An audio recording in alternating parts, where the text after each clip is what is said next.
Hello, everybody, and welcome to another episode of Find Out What's in Pelenta's Forrest. So grab yourself a glass of water or a cup of tea and spend your next few minutes with me. And like I always say, don't believe everything you hear and check your facts, do your own research. What that really means is check your facts and do your own research. Don't believe everything I say. Don't you want to know what my butterflies are saying? Yes, you do. Don't you want to know what my butterflies are talking? This is another episode of Find Out What's in Pelenta's Forrest. Ha ha ha ha ha. No, I'm not going to do that.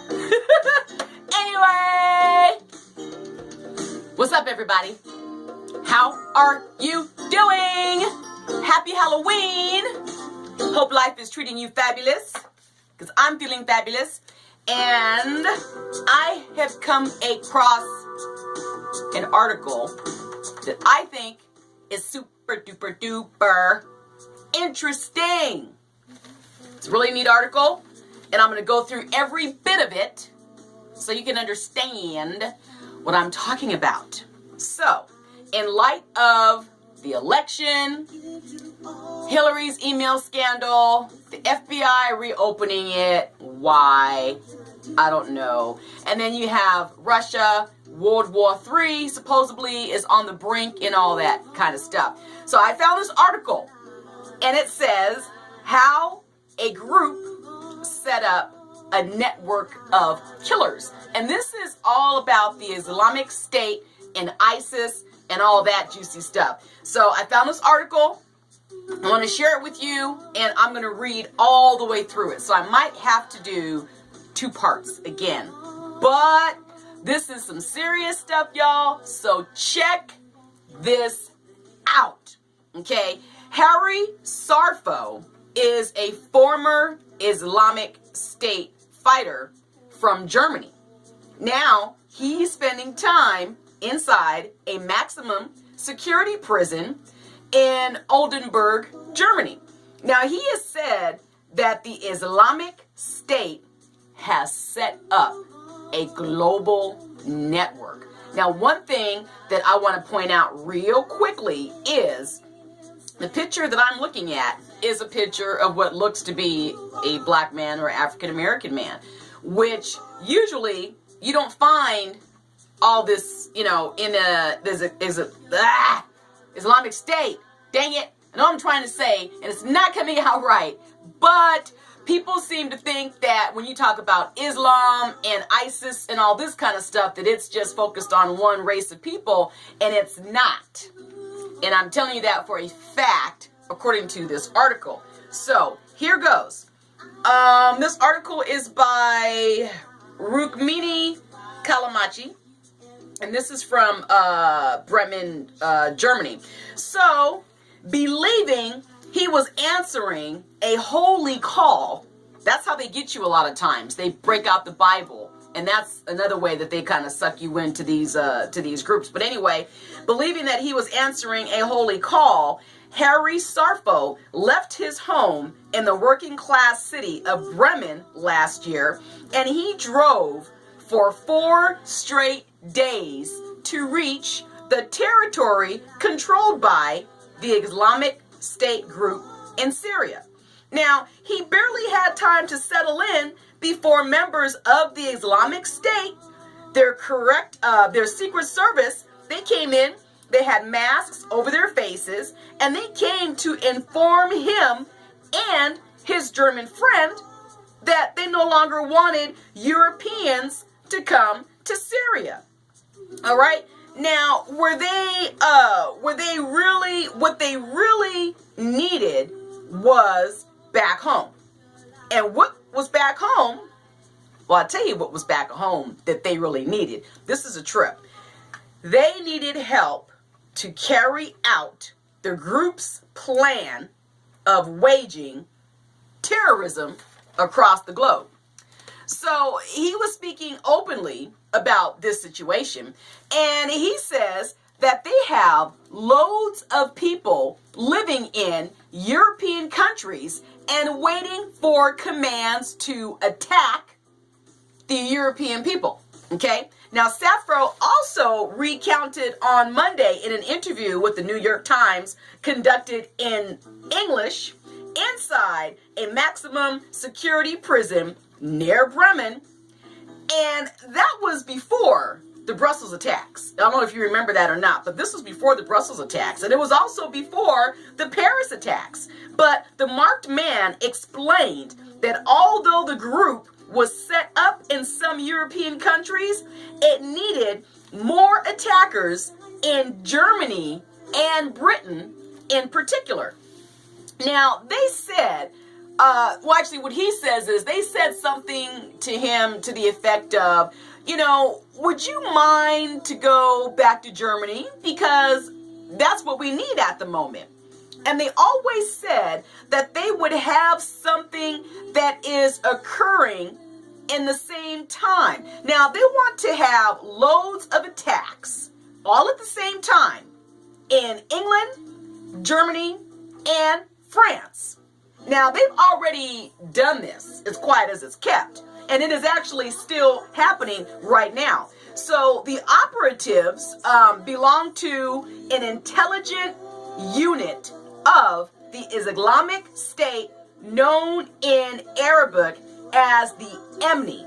And that has also become a combination of an internal police force and an external operations branch dedicated to exporting terror abroad, according to thousands of pages of French, Belgian, German, and Australian intelligence and interrogation documents obtained by the Times. So the Islamic State's attacks on Paris back in November brought global attention to the group's external terrorism network, which began sending fighters abroad about 2 years ago. So see, these terrorists, people always say things like, oh, they're crazy, they're sick, they're crazy. Let me tell you something. These terrorists, yeah, they might be sick and they might be crazy, but they're not stupid. These suckers are smart and they know what the heck they're doing, So, let's see. So now, according to Safro's account, along with those of other captured recruits, now they're saying that you're captured. Even though you drove 4 days and 4 nights to get there, now you're captured. But looking further back, if you pull the curtain back on the group's machinery for projecting violence, it is beyond its borders. Now, did you hear that? Did you hear that? Because lately there's been a lot of talk about how we're funding the terrorists and we're sending weapons of mass destruction over there. I mean, it's all about money. We're making deals with these people. And now, as you can see, it's coming back to bite us. But, they're saying that their violence is it's beyond the borders. They're chopping off people's heads, so obviously it is. But what they described is a multi-level secret service under the overall command of the Islamic State most senior Syrian operative, spokesman, and propagandist chief, Abu Muhammad Ali Adnani. Okay? So below him is a tier of lieutenants empowered to plan attacks in different regions of the world, including a secret service for European affairs, a secret service for Asian affairs, and a secret service for Arab affairs, according to Safro. Now, you may ask me, why is he now talking and blowing the beans, blowing the whistle? Is he a whistleblower? I don't know. But he's going to be in prison for the rest of his life. The only thing else that he's going to do is die. So, excuse me, why not tell the truth and let us all know what's happening with this, with all this Islamic ISIS and stuff. So now he says that this is also reinforcing the idea that Emni is a core part of the Islamic State's operation. Now, the interviews and the documents indicate that the unit has a carte blanche to recruit and reroute operatives from all parts of the organizations, from new arrivals to seasoned battlefield fighters, and from the group's special forces, excuse me, and its elite commando units. So these guys, like I said, they're not messing around. Pardon me. Yeah, there is peace in heaven, and we do need some peace on this earth, that's for sure. So, taken together, the interrogation records show that operatives are selected by nationality and grouped into small languages. So, this is something else. So, it says here that a lot of units are contained by members who sometimes only meet one another on the eve of their departure abroad. So, and though the coordinating role played by Al-Adnani, terror planning has gone hand in hand with the group's extensive propaganda operations, including monthly meetings in which Al-Adnani chose. You know what? This is really messed up. Listen to this. He had them sit and watch grisly videos about battlefield events, and they want to promote that. They're proud of that, and that's what this says here. And based on the accounts of operatives arrested so far, the Emni has become the crucial cog in the group's terrorism machinery. And its trainees also led the Paris attacks, and they built the suitcase bombs used in Brussels airport and the terminal and subway. You remember that incident. And investigation records also show that its foot soldiers have also been sent to Austria, Germany, Spain, Lebanon, Tunisia, Bangladesh, Indonesia, and Malaysia. Okay, I'm going to stop here for a second, because do you hear this? Do you hear what I'm saying? I mean, it's like they hate the United States of America so much, and the world too. I mean, they're setting off just destruction all over the place. How is that going to solve anything and make us better? It seems like the solution is to fight and kill each other and get rid of as many of us as possible. Instead, the solution should be for us to stand together, help each other, make each other better, and then we could all live here and be better in a happy place and thrive on this planet like we're supposed to be doing. Instead, our solution is to just get rid of as many of us as you can, which is awful. So anyway, moving right along, with European officials stretched by a string of assaults by seemingly unconnected attackers, which they are very connected because it's a whole dang global network. And these people, they pledge their allegiance to the Islamic State group. Now, if you're confused as to what I'm talking about, I'm pretty sure I've already said it, but we are talking about the Islamic State group known as ISIS or ISIL. That's what it's called. Now, Sarfo suggested that there may be more of a link than the authorities yet know. You think? You think there's more of a link than authorities might know? My goodness. And he said that he was also told that undercover operatives in Europe used new converts, and go-betweens, or clean men, if that's what you want to call it, who helped link up people interested in carrying out attacks with operatives who can pass on instructions on everything from how to make a suicide vest to how to credit their violence to the Islamic State. This is insanity. Now the group has sent hundreds of operatives back to the European Union with hundreds more in Turkey. Good grief. According to the senior United States intelligence official and senior United States defense official, both of whom spoke on the condition of anonymity to discuss intelligence. Now, Sarfro, who was recently moved out of solitary confinement at his German prison because he is no longer considered violent. And he agrees with the assessment.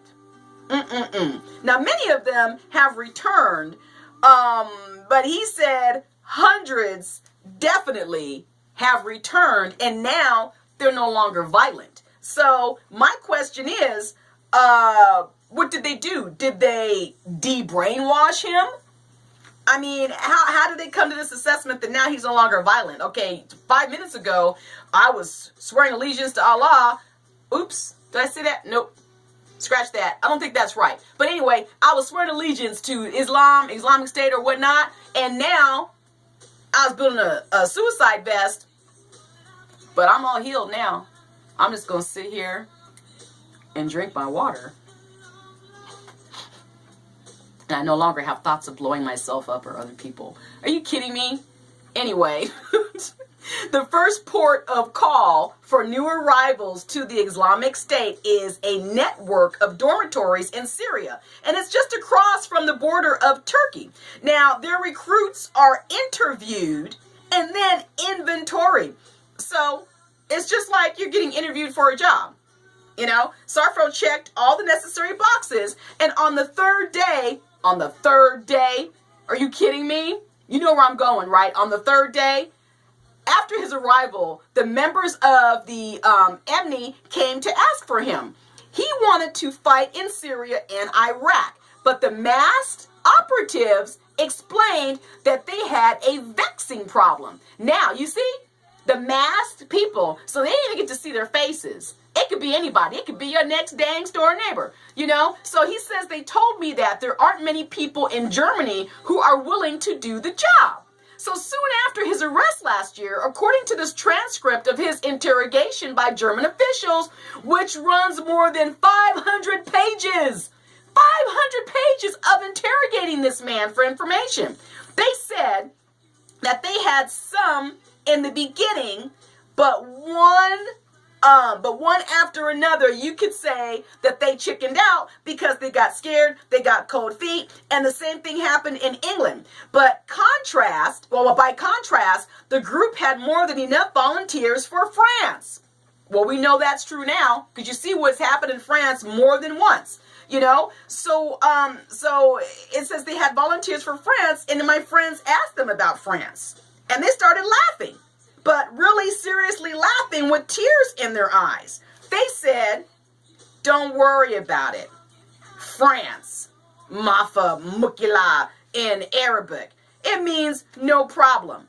The conversation took place back in April of 2015, but several months before the coordinated killings in Paris in November, the worst terrorist attack in Europe, it was the worst terrorist attack in Europe in over a decade. Well, that's nothing to brag about. In over a decade, it shouldn't happen at all. So while some details of Sarfro's account cannot be verified, his statements do track with what other recruits related in their interrogations have said. And both prison officials and the German intelligence agents who debriefed Sarfro after his arrest said they found him to be credible. So since the rise of the Islamic State over 2 years ago, intelligence agencies have been collecting nuggets on the EMNI. Now, originally, the unit was tasked from policing the Islamic State's members, including conducting interrogations and ferreting out spies, according to the interrogation records and the analysis. But French members arrested in 2014 and in 2015 explained that EMNI had taken on a new portfolio projecting terror abroad. All right? So it's the EMNI that ensures the internal security inside Dala. And that's the Arabic, word for state.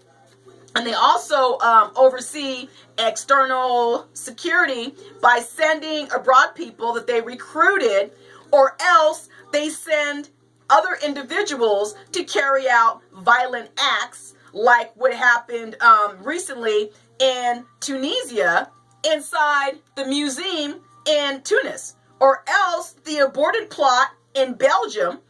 Now, there was a plot in Belgium, but like I just said, it got aborted. But Nicolas Moreau, 32, he's a French citizen, and he was arrested last year after leaving the Islamic State in Syria. Now, according to this statement to France's domestic intelligence agency, Moreau explained that he had run a restaurant in Raqqa, Syria, and the de facto capital of the group's territory, where he had served meals to key members of the Emid, including, Abdel Ahmed and Aboud. How do you pronounce these names?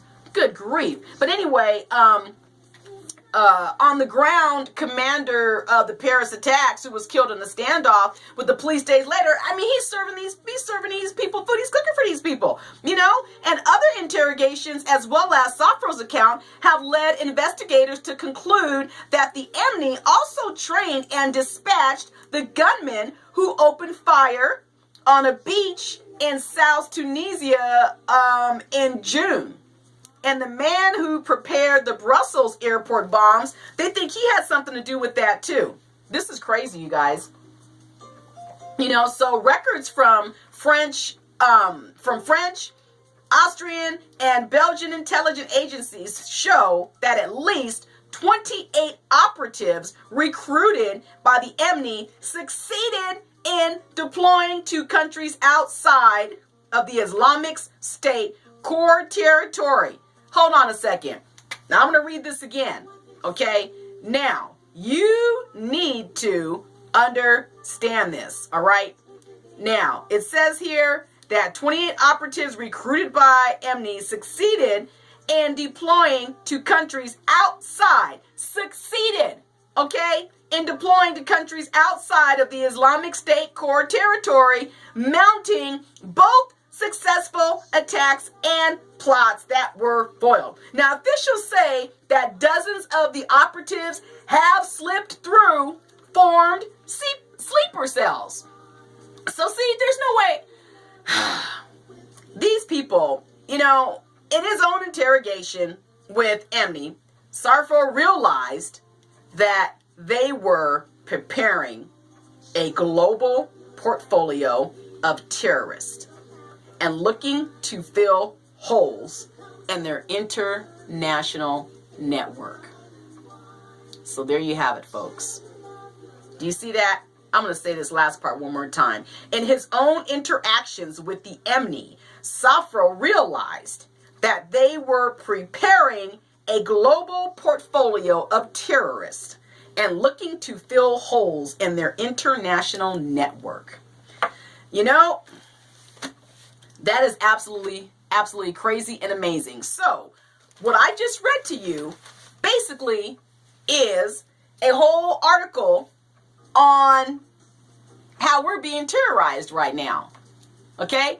And the fact that I just read and went through all of this, you know there's way more going on than what I just read to you. So we have all these crazy people of all races, okay? We have blonde hair, blue eye, white people. We got black African people. We have Asian people. It's like you don't even know who's coming after you anymore. Because the very person that you think looks all tiny and cute and innocent, you know, and you're getting all excited, bust out, boom, bombs just went off in your face. That's crazy. So anyway, that's our show for this afternoon, ladies and gentlemen. I hope you have a fantastic, safe, happy Halloween. Don't eat too much candy. And in the meantime, you can follow me on Facebook, Instagram, and Twitter. Go to my website and buy my book, Angels Passing Through. And be kind to your fellow man. What you do will surely come back on you. Karma is real. Okay, people, man, I'm so very grateful for everything. And you know what? I am also grateful for you too. So get your fine selves out into the world. Make somebody's day great. Say a kind word to somebody. You never know how your words can improve or change their life forever. Thank you for watching. Find out what's in Pelenta's forest. And God bless you all. Good night.